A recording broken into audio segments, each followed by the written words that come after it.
Hello, everybody, and welcome to another edition of the Caregiver's Toolbox, tools for everyday caregiving. My name is Ryan McAniff. I am the owner of Minute Women Home Care, located in historic Lexington, Massachusetts, and of course, the host of this amazing podcast. And we have an even more amazing guest with us, Carol Marak. You are a solo aging specialist coach. How are you? And thank you so much for joining the podcast. Oh, thank you, Ryan. I appreciate it. I'm doing very well. And you're down in Dallas, and I'm up in Boston area. How is everything down in Dallas? It's good. Yep, it's good. Now, I don't know if you remember, but we got connected many years ago. You would send out an email getting basically responses from people in the senior care community, and then I would respond, and if my response was the top of the pack, then you would put that onto the websites that you were working for and things like that. I don't know if you remember me from that, but I always remembered you, and I thought it was great that you did all of that. Oh, well, thanks for remembering, Ryan. Absolutely, I remember you. And at the time, I was working for seniorcare.com. Yes, that was it, seniorcare.com. And I've been in the senior care industry for since 2006. So I've been around for a long time. And yes, I've had the privilege to work with many people, many providers in the senior care industry. So I have become very well in-depth. I've had a lot of in-depth training for myself in terms of how am I going to take care of myself, because originally I was caring for my parents, and elder care is filled with a lot of challenges, as you can imagine. Absolutely. And is that what brought you into senior care, was caring for your parents, and then you wanted to be part of that community in that industry? That's right. Yes, because especially at the time I was working full time for a high-tech company, and caring for my parents was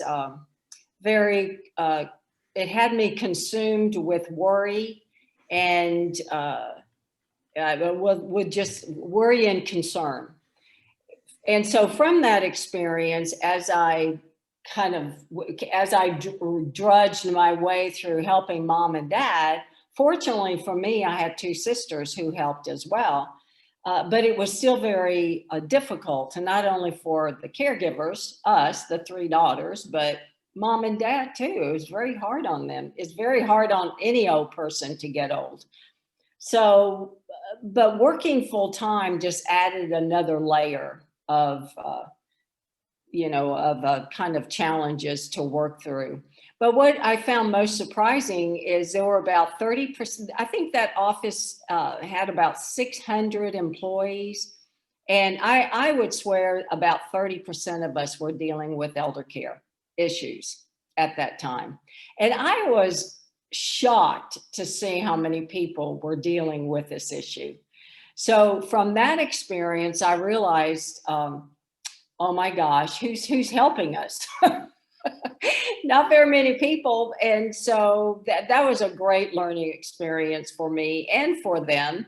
So we put together a lot of resources and did our own research as a group and found and just helped each other out. So that was a great learning experience. And from that, well, I created a website called Working Caregiver, which I no longer own anymore, but it was a learning experience. And so from there, I just went on and continued working full time.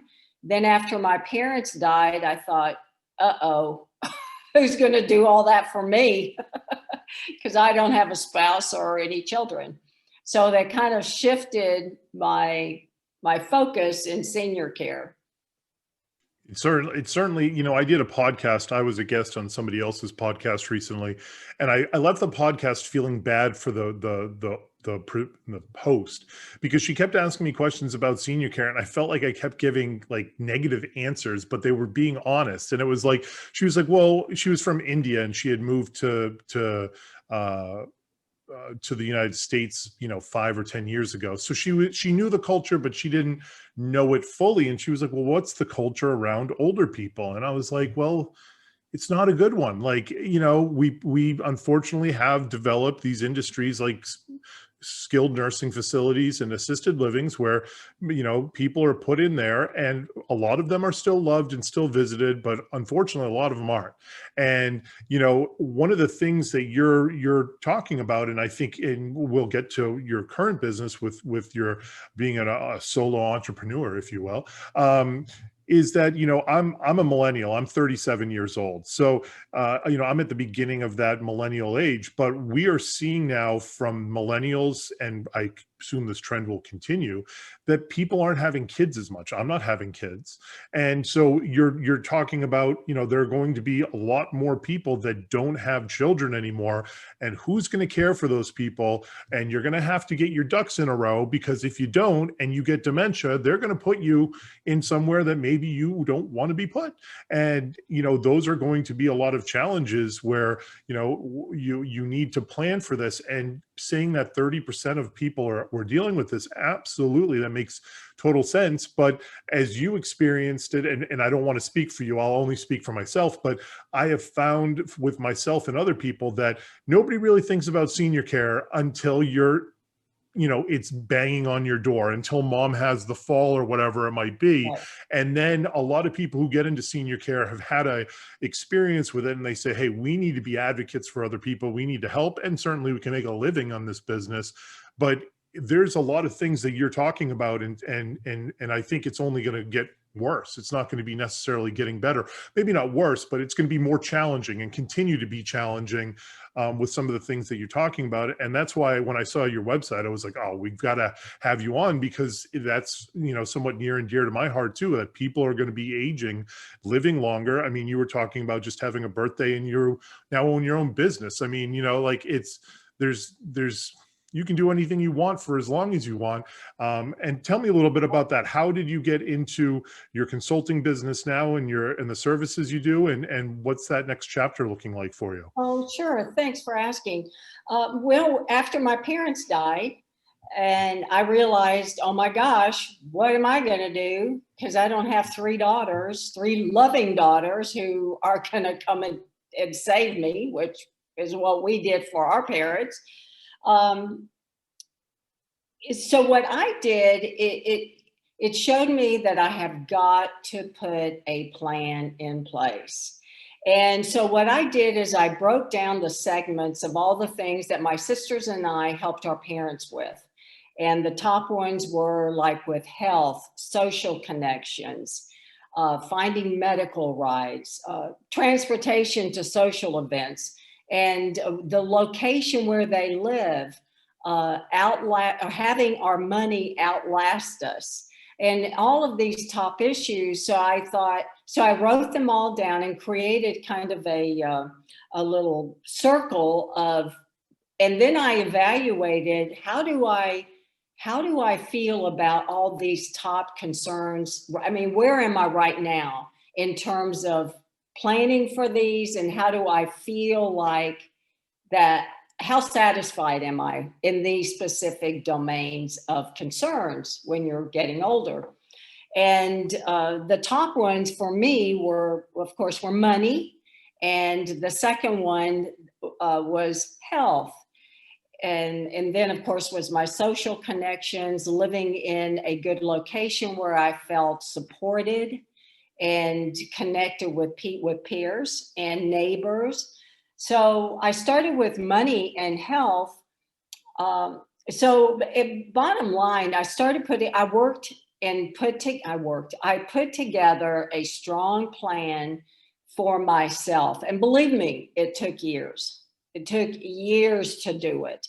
That's why I so encourage people to do it now while you are still mentally capable, physically able, and have a desire to do it and motivated to do it. But we have to have a plan to take care of ourselves. What are we going to do if we get sick? I have a elder orphan Facebook group, And I did a survey along with a PhD candidate from the University of Texas in Arlington.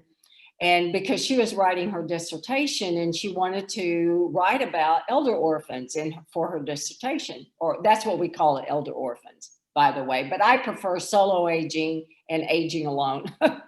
But I call it elder orphans because it's a geriatric, a medical term.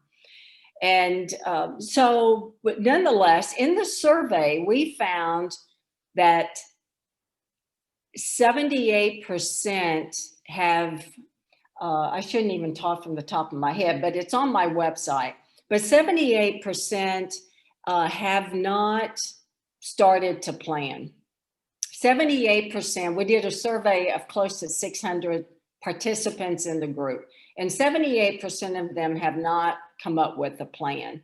54% have no one to call if they're sick. Can you believe it? 54%, no one to call. Let's see, 45% do not have a healthcare proxy. And 70% are not financially set up to take care of themselves in retirement. It means they don't have the resources and the financial means to pay their bills.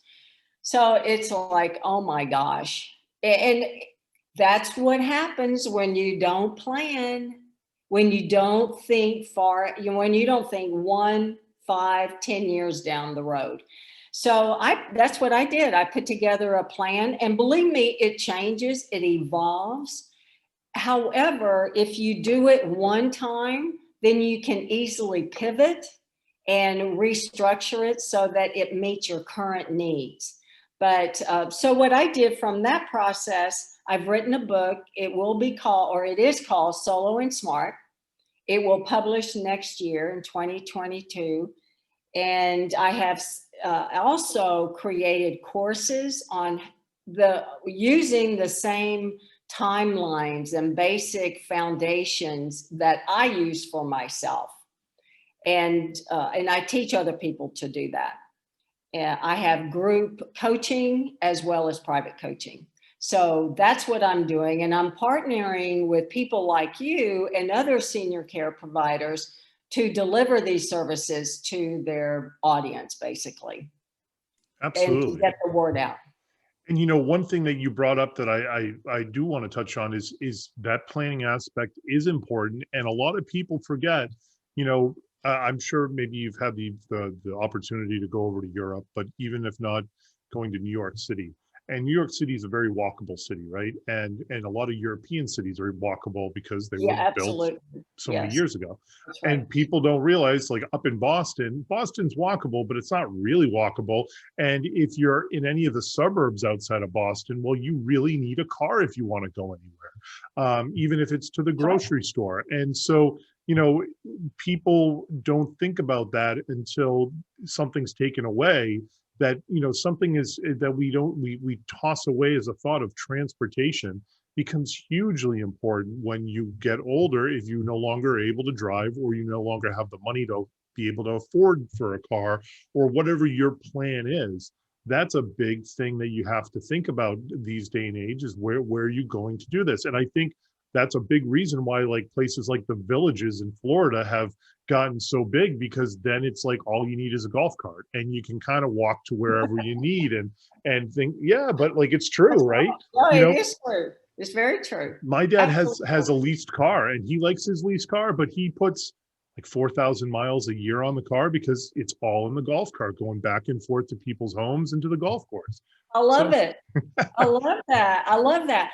Well, and that's why I moved to, when I started with my plan, I put, like I say, I did an assessment of where I am, how satisfied am I with all these top concerns, and where exactly am I?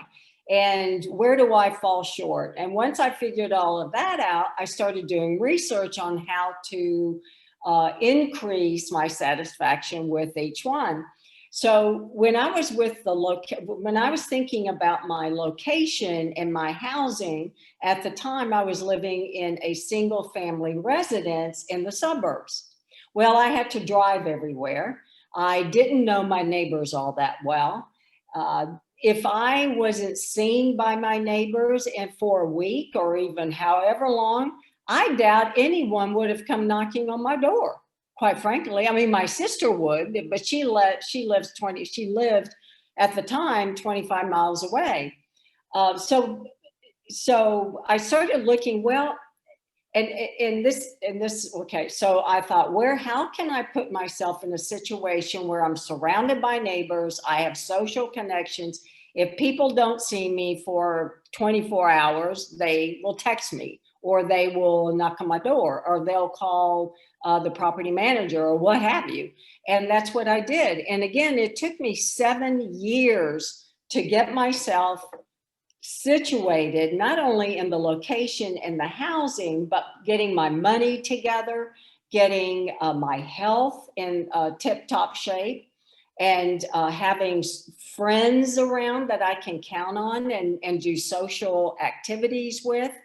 So that's what happened to me. I've put myself in a high rise that's located in an urban area. And I have a car like your dad. However, I only put 2,000 miles on it for every 2 years. And I'm thinking, now, why do I have a car? And that's a fair question, especially in the days of public transportation and Ubers and all of that stuff. And, we're going to continue seeing that where, I don't remember the study or what it was called, but I remember that there was a study done that if you expanded the thought process is if you expand a highway and you add double the lanes, well, then you would have half as much traffic.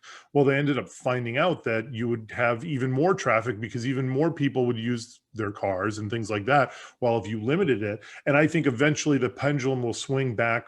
It's gotten so far away from public transportation that it will swing back to being like, hey, listen, we can't, not everybody can have a car, right? It's so expensive and there's only so much room to hold these cars that, you're going to have to, invest in public transportation in these cities and elsewhere. So I think that's a smart move of yours. And you're absolutely right with planning. I mean, not a whole lot of people plan. I'm sure they're annoyed by it, but I'll send my family members or that are younger. I'll send them like a CNBC news article that says like 50% of Americans can't come up with $500 in an emergency. And I'm like, don't let that be you. That's planning. You got to plan for this stuff. And so you're absolutely right. And one thing that's interesting, and I'll let you talk right after this, but this was pre-pandemic. But I remember an article where they were saying that baby boomers were now having issues selling their McMansions that they had retired in, because as they got older, they realized that they didn't need a 4,500 square foot house that had 2 or 3 stories. They wanted to be in 2,000 square feet that was a ranch, or maybe in a condo like you're in or whatever, but they don't want stairs anymore. And they're having trouble finding people to buy their homes because right now, nobody's looking for nobody can afford a 4,500 square foot McMansion, That's and right. that to me goes back to the planning, right? That's the planning of saying, hey, listen, yeah, instead of buying the McMansion, go buy the Corvette then, or lease the Corvette for 3 years and have that be your midlife crisis breakdown spend or whatever it is. But you have to Right. plan for these things because, Right. it's death and taxes. We're all going to get there. And a certain percentage of us aren't going to just have a heart attack and die. There's going to be a decline and you're going to get older. Things are going to break down and you're going to need help. That's So right. Oh, amen. amen, right? You have my lips to God's ears. But we're getting Yeah. back to you, like, how do you generally work with a family? What's an example of something that you'll do where somebody's, say, 50 years old or whatever? Maybe, I don't know, what's the type of person you're looking for? Who are your ideal customers, and what do you do with them? Oh, sure. Thanks. I would say, well, let me start here. Unfortunately, it's when, oh my gosh, I'm starting to become, I have 3 chronic illnesses. Now what?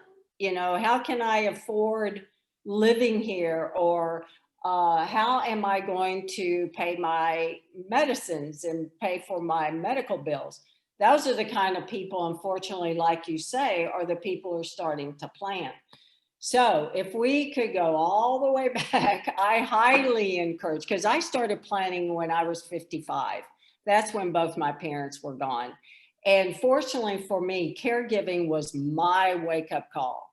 I saw what happens to people, not just with my parents, but with my other relatives and my parents' friends. So fortunately, I took that all in. It was like, oh, I see how this happens and what happens. And I thought, and then once they died, I thought, holy geez, what am I going to do? How am I going to afford all this? Well, so I really encourage, and sometimes I love it when I get an email from a person who's 45 years old. And I think, oh, hallelujah. We have someone who is who is awake and who is responsible and wants to start planning. So at least by the time you're 55, and I would say that is the rock bottom age to start. If you can at all at 45, wonderful. Hallelujah. Good for you. Uh, but definitely at least 55. Unfortunately, at this time, but at least people, even at 60 and 65 and 70, people are doing it. You know, when they come either through my courses or my coaching, my group coaching, or private coaching, they're starting to put together a plan. So hallelujah for that. But if you really want to really want to feel the most confident and certain about the years ahead, start as early as you can and I start planning around those issues. And I was going to say part of that I imagine is because the younger you are and the earlier you make a plan, the better likelihood you can afford that plan, right? The more Exactly. if you're 65 years old or 70 years old, in many cases, people are trying to retire by then, or their peak earning years are not there anymore for whatever reason that is, right? But if you're at 45, you're ahead of your peak earning years, where the 50s and the 60s are your historically peak earning years. And the more money you have, the more options you have, and the more directions you can go. I imagine, I was looking at your YouTube channel. I'm sure we can plug that, but one of your videos was about how to find low income housing.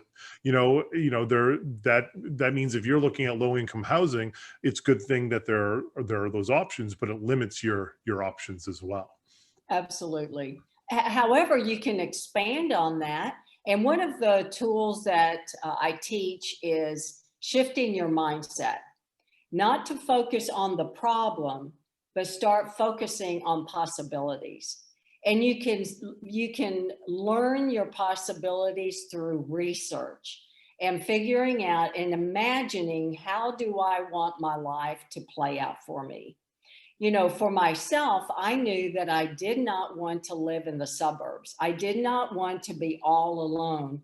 Like my parents, well, they lived in a small community, um, and they were well connected in the small community because they lived there for all 80 years, right? So they were well connected.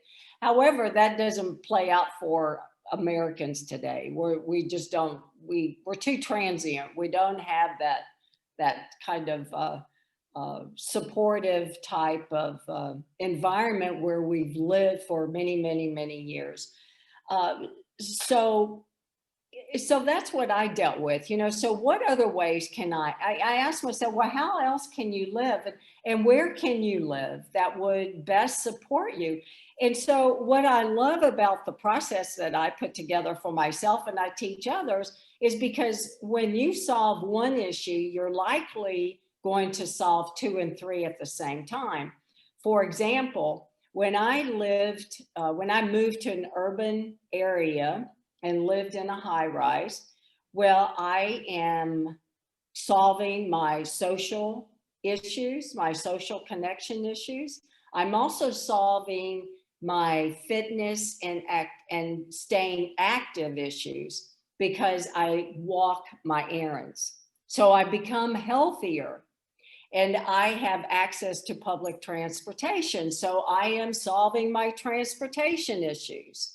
So what happens when you start looking at one of your top issue and start breaking it down and assessing it and really asking yourself the questions that will lead you and guide you through the plan, then it opens up answers to all of the top concerns. And I just love how it works. You solve one, it naturally will affect the other as well in a positive way. Absolutely. And I had read your article in Kiplinger, and kind of browsed over it. And one of the things that I think you had a link to was I think it was, they're called MOLS, but it said Pulsed online. But it's that would remind me, like, hey, I tell people, listen, just go to 5 wishes and pay the $5, and at least you have that. I mean, at least you have your, like you said, your healthcare proxy and what you want to do if you're incapacitated, and it's a legal binding document in the majority of states in the United States of America. And at least you're not going to be kept alive if you don't want to be kept alive, or you are kept alive. And you don't want your friend thinking, hey, when he was 20 and we were drinking beers, he said that he didn't want to be on unplugged. Well, now you're 60, maybe things have changed a little bit. Exactly. But like you said, it's always surprising how few people have planned for this, especially with just having a healthcare proxy, which is literally just printing something out and giving it to your wife or your husband or your best friend, and having them sign it with another. You could do that at dinner, have everybody get to dinner and do it. And then you have the witnesses there. So, but let me ask you this. I mean, if we're both advocates, I have this podcast, you're doing videos, you're an advocate as well. The reason I started the podcast is because I would go to community centers and like one person would show up to listen to me talk. And I was like, well, this might not be the best use of time. And so I said, hey, listen, if people aren't going to come to me, I'll put it out there, and then people searching for it will find it.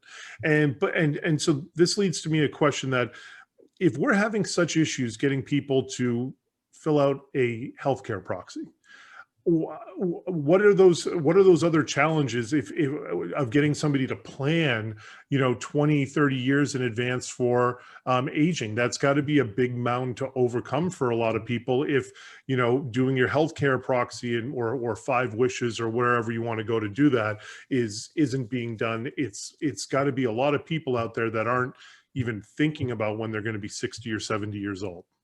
No. As a matter of fact, even I think like I'm so grateful to meet providers like you who understand that there is a difference between couples with families who are growing older and people like me who are solos growing older. We have different needs and desires and wants and preferences, totally different. So I really appreciate when professionals like you, who's in the industry, understand the solo kind of issues that we face. So I kind of got off on that. So what was your question? Well, I guess my question was, it's a lot to have. Are you finding that there are a lot of people that are coming up to you and saying, hey, I need help with this planning? My only concern was, if people aren't even doing their healthcare proxy, which takes 1 minute to do, the planning's got to be a lot of like you said, a mental, to wrap your head around planning for 20 years from now. So where I was going with that story is, there are professionals like you who understand the solo issues and even just growing older issues. But however, there are professionals who don't understand it. For example, how many professionals do you, like elder law attorneys, or, I mean, I hate pointing people out, but or even financial advisors, or it could be even nurses and doctors who, for example, who don't understand the solo issues, or who don't understand the aging issues. For example, my doctor, she I was having, I think we were going through the Medicare wellness check, wellness checkup. So they go through this whole, this few questions about how you're aging. Do you have a healthcare proxy? Do you have this? Do you have that? And so we were halfway through, and I looked down and I said, you know what I find interesting? I said, you're my doctor. I'm an older individual. You didn't even ask me if I have support at home, or if I have someone who looks out for me, or if I have a well-connected social and support system in my community. I said, do you realize that solo agers are that's exactly what we do. We're aging alone. And as a doctor, isn't that a concern to you? And she was like, wow, I never thought about that. So it's professionals who aren't even, who aren't knowledgeable. So so I think our starting point, and perhaps I need to even start engaging with more professionals, is to teach them about what our issues are. So when they do run across people like me, or even older individuals, these are the risks that you will likely face as you grow older. So how are you dealing with them? You need to come up with a plan, and here's how, right? And as unfortunate as it may be, and I can use my own family as an example. My mom retired, and within a few years she had passed away. And my dad then became a solo ager. And my point of bringing that up is that somebody can plan on not being a solo ager, and life can change, and it can change very quickly. I've experienced that. One month we're out playing golf, the next month later we terminal cancer. And so, people, maybe nobody wants a contingency plan for when their wife or their husband dies, but historically women live longer than men do. And so there's a likelihood that somebody could die at age 60 or 65 and then say, hey, listen, I might live for another 20 or 30 years. I need to switch my plan around on, everything's completely different now. I might not want to be, compromises might have been made with a loved one. Hey, like my dad wanted to be in Florida, but my mom didn't want to be in the heat of Miami. So they picked Citrus County, Florida, and which is more northern, and it gets a little bit of frost in the winter. Like, frost in Florida, big deal. But that was a compromise, and so I'm sure there are people that must come to you that say, hey, listen, I had this roadmap all planned out, but a heart attack came along, or a stroke came along, or a car accident came along, and now the plan is completely up to me, and I got to start somewhat from scratch here. What do I do? Right. Oh yeah, there are hundreds of those in my group. Yeah. Absolutely. As a matter of fact, this one woman posted today. She said, my husband died 10 years ago today. 10 years ago. And here I am still maintaining my house alone. And the point being, they never talked about what would happen to her in terms of where will she live if he happened to die, or if she happened to die. What is your contingency plan? And like you say, no one wants to think about that. However, my advice is look at 1 year, 5 year, 10 years down the road. Start there. Yep. Yep, it makes sense. And so, where can people find you? Tell me about the Facebook group, your YouTube, Yes. your website. Where can people find you if they want to reach out? Well, thank you. The Elder Orphan Facebook group. So if you go to Facebook, just search for Elder Orphans. And there are quite a few groups. We're a private group. We're the ones that have close to about 9,500 members. So join that group if you wish, if you meet the criteria of being living alone with no spouse or children nearby. I also encourage people to listen, or your listeners to subscribe to my YouTube channel, and that's called Solo and Smart. And you can search for that in YouTube, Solo and Smart. Buy my book when it's out next year. go to my website, Carol Marak, and that's CarolMarak.com. And there you will find a plethora of information and services that I deliver. And I will put all that information in the show notes as well. Oh, thank you. So that way people can just click, and whether it's on the podcast or whether it's on YouTube, they can click over there and they can check out your work. And you know, those communities are big. And I imagine, you know, when you're an elder orphan or you're solo aging, it's been great for people to be able to connect. You know, Facebook is a privacy disaster, in my opinion. But one of the positive things that it's brought is it's allowed people that have different experiences, hobbies, or are in certain places in their life to be able to connect with other people. And, you know, I think that's a great thing about some of these Facebook groups is that, you know, people feel alone, and then they hop on your group and they realize that they're not alone, or there's shared experiences. And I'm sure friendships have been made out of that. And hey, it's a perfect excuse to go on a road trip to the next state over to meet somebody that you've been interacting with for over a year or whatever it might be. Yeah, absolutely. And I also encourage individuals to join other platforms like Amava and Covia. And there's so many different Get Set Up. There are so many different platforms that are online. However, even like the lifelong learning classes, those are great tools to meet new people. And yes, it's online, but you're meeting new people, and you're conversing, and you're having conversations, and you're learning how other people are doing whatever for themselves. And believe me, older adults are very resourceful. We're very resourceful, and we're very willing to help each other out. So start meeting new people.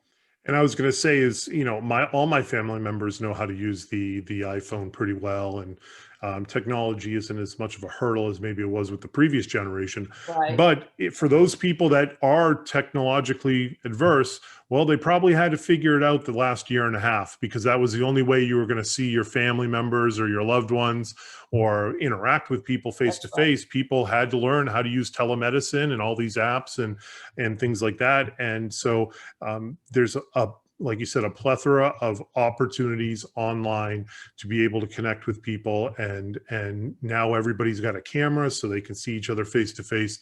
It's a great thing. And I think that's great. And people should reach out to you and, you know, get your services and be part of your groups. That'd be great. Welcome, everyone. Welcome, everyone. Well, Carol, thank you so very much for coming on the podcast. I appreciate your time, and it was great learning about you. And I think we probably need to have you back when your book comes out, and we can talk a little bit about your book. You'll go on a virtual book tour is what you'll do. Yeah, maybe you'll go on a real, right. Maybe we'll see you on Good Morning America at some point in time. Who knows? Oh, you never know. Absolutely.